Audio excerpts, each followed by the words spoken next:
up, everybody? This is Bree from Young, Saved, and Free, and I'm back with another video.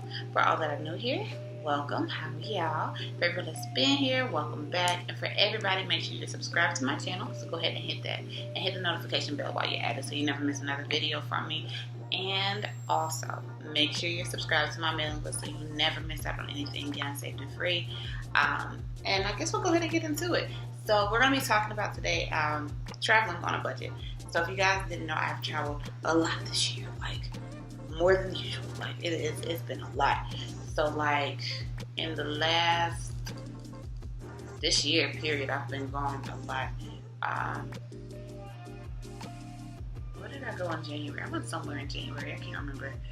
February, I was down here. March, I was in Atlanta. April, I was in Atlanta. May, I was in Charlotte. June, I was down here in Thomasville. July, I was in Charlotte. August, I moved to Thomasville, and I also was in Atlanta before I moved to Thomasville. September, I went to Chicago. I don't think we have anything this month.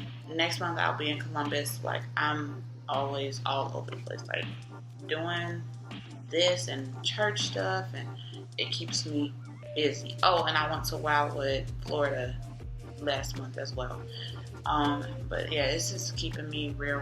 Oh, and I'm going home to Augusta this weekend. I'm tripping, like, but it just keeps me real busy, like all the time. I'm always on the go, and I love it.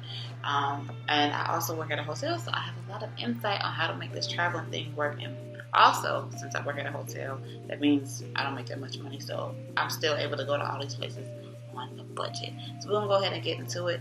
So I have a few tips for y'all. So tip number one is gonna be to plan. Plan.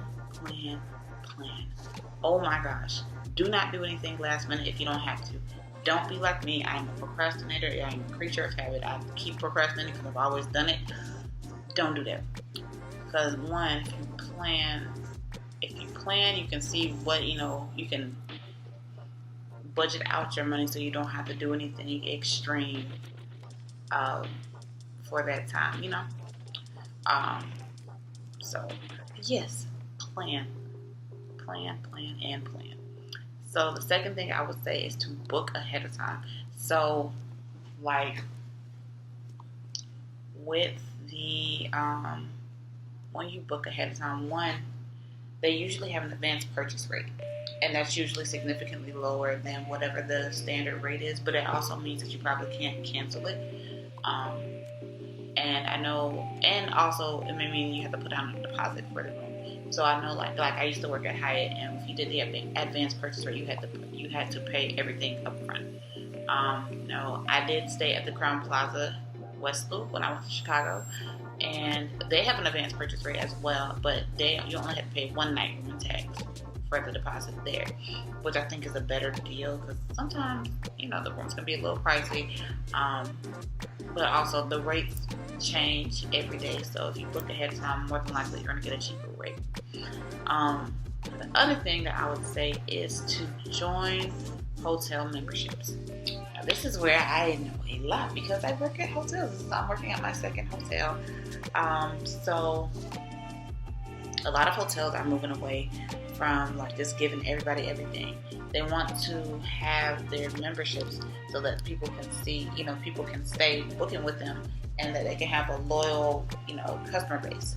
Now, what that also means is that if you join the membership, you get points for each stay that you have with that brand. So, like, I think Holiday Inn, Choice, and some other hotels, they're under IHG. Hyatt has World of Hyatt. Wyndham has Random Rewards. Hilton has Hilton Honors. I forget what Marriott is. I want to say it's like Marriott Rewards or something like that. But every time you stay with that brand, you get points for your stay. And as those points accumulate, you can get a free night or you can get a discount on the night because you've been a loyal customer. So that's how you can save money too. Or, you could be like me and work at a hotel. Then I get I get I get the discounts all the time. So that's another way you can get that discount. You can be like me and work at a hotel and be a member of the rewards program. Still, even if I'm only paying like half the amount somebody else will be paying, I still get my points. And so even when I can't afford to go somewhere later on, I still have all these points over here from when I stayed, and I can add that to my to my bill. So it definitely helps to be a part of those memberships. And another thing with those memberships is a lot of hotels are moving away from free breakfast because it costs a lot of money, and they don't really have much to show for who's doing what. So I know even at the hotel that I'm working at right now, they give out breakfast vouchers, and every day somebody has to take them and they count them and they put them in the system. That way we can physically see, hey, we had this many people coming for breakfast, this many people paid, this many people were members of one of the rewards, this many people were members of AARP or AAA. We can see all of that. We can put it out like that. But if they don't have something like that, if they don't have like that kind of program, just book a hotel with free breakfast, because that will save you a lot of money.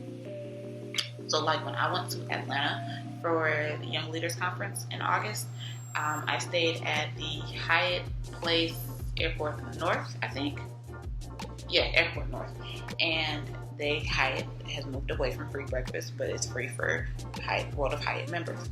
And so what I did, I went and I, instead of going to prayer at the Young Leaders Conference, I stayed at the hotel and ate breakfast, because if I would have waited until I got to the conference, to the conference center, or the convention center, whatever it was called, I would have been spending more money. But I could have got a really good breakfast for free.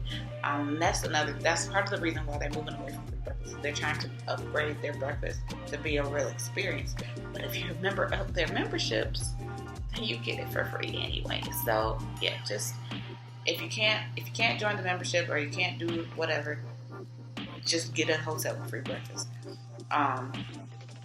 And even with the hotels, if you can come into whatever city that the conference is in, or whatever event it is that you're going to, do that.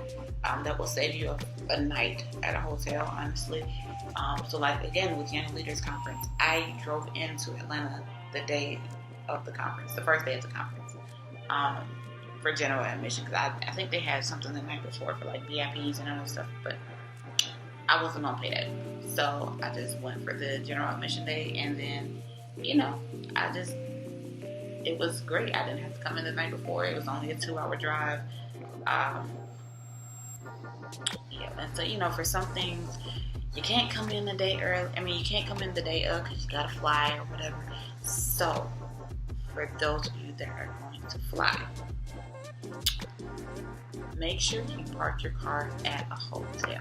A lot of hotels that are around airports, they do this. So like when I went to Chicago last month, I parked at the Marriott Airport, and I ended up paying, I think, like $38 total for my parking. I was parked there Thursday, Friday, Saturday, and Sunday, which is great, because if you park at the Atlanta Airport, it's like $25 a day at least.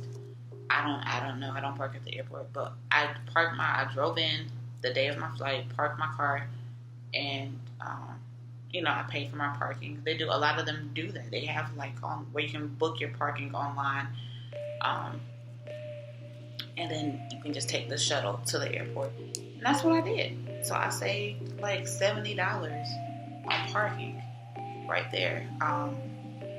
Now, another thing also involving hotels that you would need to know is that if you want to save money, but you're not traveling that much, you can book through a third party. Now, I have a love-hate relationship with third parties, and when I say third parties, I mean like Expedia, Travelocity, Priceline, Kayak, Booking.com, Zoda, Hotel Tonight, Hotels.com. They tend to mess up reservations a lot. I know that because I work at a hotel, but they also have a cheaper rate. So if you don't plan on traveling that much, it's okay to book through them, because like for me, I've been going through a lot, so I book with the hotel so that I can get my points. Because if you book through a third party, you're not going to get points. So it just depends on what your personal agenda is looking like. Like I am booked and busy all the time, so I have to book with the hotel so I can get my points, so I can get all these perks. Yeah. Now another thing that I would recommend is if you cannot afford the hotel stay, is to get a roommate. I actually did that when I was in Chicago. I stayed with one of the girls, the other volunteers. Well, we just decided to go half on the room, and it saved me $300 because it was like $600 something total for my hotel room. Just crazy, but it was it was a good thing, and it's good for me because I'm not that social. So for me to be in a space with other people, it was a lot for me. I was just like, oh my god, I gotta share my space, gotta share the bathroom. I'm such a germaphobe sometimes. I'm like, I don't want to do that. It's gross. I don't want to do that. But yeah, you can do that. And another option is to stay at an Airbnb. Now, I've never stayed at an Airbnb, but I was considering it when I was going to Chicago, because I knew that the hotel was pretty expensive, and I just was like, I don't think I want to stay at somebody's house. Like, what if they're a killer or something? And I'm a little bit country, so y'all gotta excuse me. So my thought process is a little extreme sometimes when it comes to staying at other people's houses. Like, I'm not gonna do that. Now, I have 2 more tips for y'all. Okay, I got 2 more. First one, have a vendor budget. So anytime you go to any conference, there's gonna be vendors. I can almost guarantee you that. Vendors is how a lot of conferences make their money, because the vendors pay like a fee. It's like a booth fee for like if you've ever worked in a salon or something. It's like that. It's like a booth fee, and then they have whatever special they have going on their products. Now, thank God, when I went to Young Leaders Conference, I had already bought a lot of the shirts that they were selling, like a lot of the brands that were there. I'm like, oh, I already purchased it from them. So I don't really have to purchase anything from them. I didn't really my plan was to not buy anything, but then I ended up leaving about 6 shirts. 2 of them I got for free, though, I think. Yeah, 2 of them I got for free. But the other 4, they were on sale for like 2 for $20. So that's the thing. Like, even though you can purchase the shirts later on, usually at conferences they have, because it's so many people, they'll have some kind of special going so that they make money. So like the Young Leaders Conference, there was over 5,000 people that were registered. So a lot of the vendors had like crazy sales going on, and I was just like, oh my god. But I was like, thank God I already have these shirts. Like, I don't need your shirt right now. I'm good. And also saying you don't need things. You don't need to buy new clothes for every event, okay? I wish somebody would have told me this, but I am one of those people that have to buy new clothes for everything that I go to. Like the Young Leaders Conference, for example. I bought a lot of clothes, but I also bought them on Boohoo and did the 4 interest-free payments. So that way, I could break it down and still save money. But it was just, oh my god, just wear what you have in your closet. It is not that big of a deal. Like, it's really not that deep. But I think that's all the tips that I have for you all. If you guys have any other tips, definitely share with everybody, because maybe y'all know something that I don't know. I'm kind of new to this. But yes, I will see you all in the next video. And I love you. Thank you so much for watching. Bye.